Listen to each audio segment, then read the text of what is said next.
Sa Pinoy ko lang nakita na ang unang-unang nagagalit sa'yo, ang unang-unang hahatak sa'yo ay yung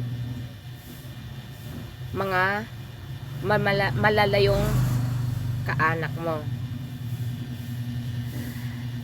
Kasi ganito ang senaryo nun. Nung mga time na sila ang meron at nilapitan mo sila,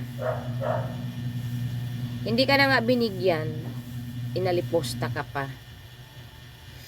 Ngayon naman, dahil nagsikap ka, naging motivation mo yung kawalaan mo, binigyan ka ng Diyos ng swerte. Kasi naging mabuti ka naman sa Kanya, naging mabuti ka sa magulang mo, sa mga kapatid mo, sa mga kaibigan mo. Ngayon, itong mga tao na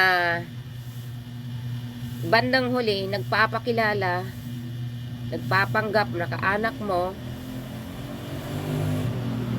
imbis na encourage ka sa kabutihan, encourage ka, i-congratulation ka kung ano meron ka, anong gagawin?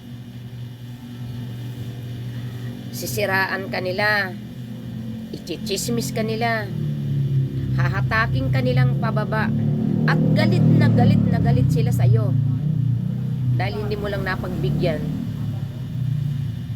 Ayan tayo eh. Di ba pwedeng maging masaya tayo sa kahit hindi natin kaanak, sa kahit sino. Nakita natin na naging successful ang karir niya, naging successful ang pamilya niya. Ipagpasalamat natin yan. Kasi iisa na naman siya sa naging tama ang daan. Diba? Kaya hindi ko lang talaga maubos isipin kung bakit may mga taong ganyan. Sa ibang lahi hindi sila ganun, lalo na yung mga yung mga Chinese. Ang ganda ng nila samahan. Isampol na lang natin. Pag magkakatabi silang magninegosyo, bumili ka sa kanya ng isang bagay.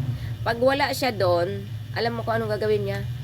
Tatakbo siya doon sa kabilang tindahan, nakalahi niya. Kukuha siya doon ng paninda. Ibibenta niya yun sa'yo. O, di ba? Ang ganda ng